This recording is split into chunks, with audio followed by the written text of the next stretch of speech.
Diddy is on possible suicide watch. This is just in.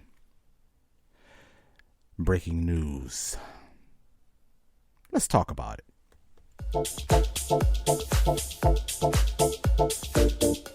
Ooh, you are listening to the Billy Flint Experience. Thank you so much for joining us here today at the Billy Flint Experience. I am your host, Billy Flint. You're coming in live here in Germany on a sunny Friday afternoon. Hope everybody's day is going well, productive. As we said at the top of the podcast, let's come to the news prior from some of the information we received earlier this week about the psychological state that Sean Diddy Combs could possibly be in pertaining to his jail stay. And of course, if he is convicted and serve any amount of prison time, the possibility of him being closely watched due to depression and or deleting himself. We have a report. Actually, it was brought in from TMZ. And it says, Diddy, future self-harm, a legitimate concern. And it says, celebrity prison coach warns. And we have a voiceover of his concern, but we're gonna read a little bit. It says, Sean Diddy Combs, many as other inmates have been in prison, but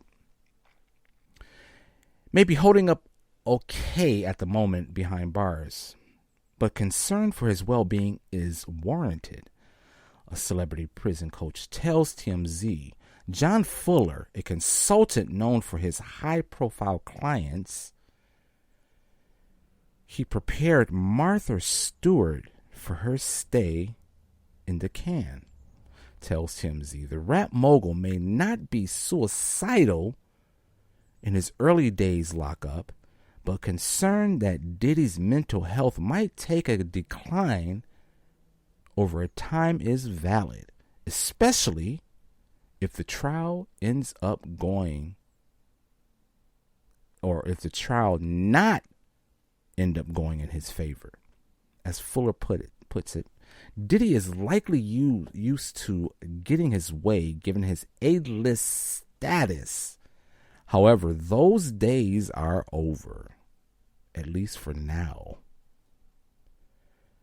And that may become complicated for him to process. Again, as we reported earlier, that was one of my concerns, that given the situation and the state that he is in, being locked up and away from his family, most importantly his children, him having his luxury taken away from him, and being, even though this is not a prison he's in, this is pretty much like a holding facility, but the fact that he is away from a general population, and the report was saying that he was in the SHU, which is the housing, it's like a housing holding facility, and being that they're holding him away from the general population, meaning that he's pretty much by himself, and the only people that he has contact with is his lawyers. As far as his family is concerning, again, as it was reported, they are not really in a position to visit him because of the way the SHU is situated in the prison. It takes a lot to get him out of the SHU and bring him into a holding tank where he can visit, or there's visitations with his family, with his children, with his mother and whatnot. So it looks pretty bad, but we're going to hear what this celebrity coach, prison coach, has to say. A psychological profile is given to every inmate who enters a detention facility or a prison. But someone high profile like Diddy, everything. This is his version of 9/11, so to speak. There's very few people can come back from that. And so going from living this life of luxury to self-surrendering to prison, thinking that you might make bail is a dangerous thing for Diddy. So likely they'll put him on suicide watch until the bail situation is straightened out. Mark is a brilliant attorney, so I'm sure he's not going to stop. And he's going to ensure that the prison is upholding their diligence when it comes to making sure that he is psychologically taken care of as well as physically taken care of. That is the most devastating part of it. You have no control of it. You have no phone to make someone do as you wish. No ability to control anybody. You can't eat the food you want. You can't go to places that you're accustomed to going to, no matter how minute they may seem, whether it's your own refrigerator at your house. You hear banging, there's yelling of inmates, particularly if you're in general population.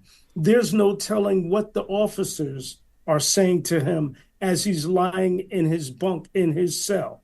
And so there are a slew of things that he can be experiencing, but total helplessness is at the top of those things. I think it's possible, but because Diddy has lived on the other side of the law and been affiliated with people who were formerly incarcerated, I don't think the propensity for him to become suicidal or take his life is high. The only time that he may be susceptible to that is if he blows trial or a plea deal of his liking falls through. When the reality that he may not be released for several years sets in, he may become suicidal. But up until that time, hope, because of high-profile attorneys that he has on deck, will supersede his willingness to take his life. Okay, and it also states that Fuller continued with saying, in Diddy's case, let me see here. Yes, it states in Diddy's case, he has been compared to high-profile sex crime persecution such as R. Kelly and Jeffrey Epstein. And it says Diddy may be experiencing one perk behind bars. And it says that celebrities are used to being completely busy. Phones are always ringing. Meetings, public appearances, and so on. Prison could allow for some peace for Diddy. And I think that, in my own opinion, I think that would be the only redeeming situation for Diddy, is that if he is going to have a stay in prison for any amount of years, is that this will be his opportunity to think about all of the things that he has done to the people that he's hurt, to the people's careers that he has ruined, and him being away from his lifestyle of shrugs and alcohol and debauchery, that he may rise victoriously from this. You know, like people, let's say someone like Gucci Mane. Everybody remember Gucci Mane before he had his his prison stay. He was very much out of shape, but once he was released from prison, he was in very good health. He let go of a lot of the shrugs that he was doing and his debaucherous lifestyle, and he made a complete turnaround to where he became a vegetarian.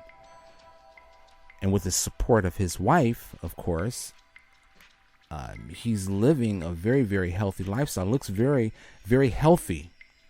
A complete turnaround from the days before his prison stint. So I don't know. Maybe this might work out well for Sean Diddy Combs.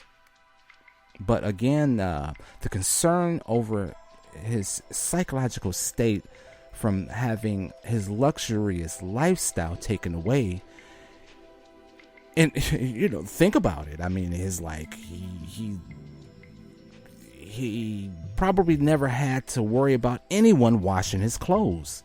He had to not worry about anyone cooking his food. And for someone to go to prison and have to learn how to wash your own clothes or eating the type of food that is provided in prison,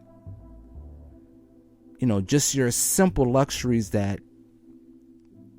and I would say the people on our level meaning everyday people, 9 to 5 people who have to get up and go to work and cook our dinner and care for our children and wash our clothes and empty our garbage and clean our homes. Those are the things that we are, or washing our cars. You know, those are the things, those are the activities that we are used to. But someone on Sean Diddy Combs' level, he never had to get his hands dirty. So this will be a complete shock to his system. His psychological well-being will be put in actually a state of shock. So this is going to be very interesting to see how it turns out. But again, I mean, some may look at this and say this is well deserved for Diddy, for the things that he have done over the past 30 years to the people that he worked with, the people that he was supposed to manage in the music business, and also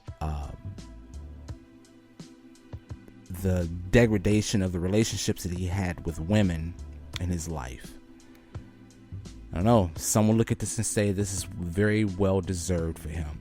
I'm not going to say that because I'm not going to judge, because I don't know the intricacies of his relationships. I'm only reporting the information that I've researched. So to say a lot of this stuff is 100% true, I don't know, because I wasn't there. So therefore, I am not going to judge. But if any of this stuff is true, his karma is on his doorstep. So we're going to continue to follow the news reports and the outcomes of this. So please stay tuned and listen in. Thank you so much for tuning in to today's The Billy Flint Experience. And once again, I am Billy Flint. We're coming here live in Germany. And again, stay tuned. We hope to be with you again soon. Have a wonderful, wonderful weekend. Be safe.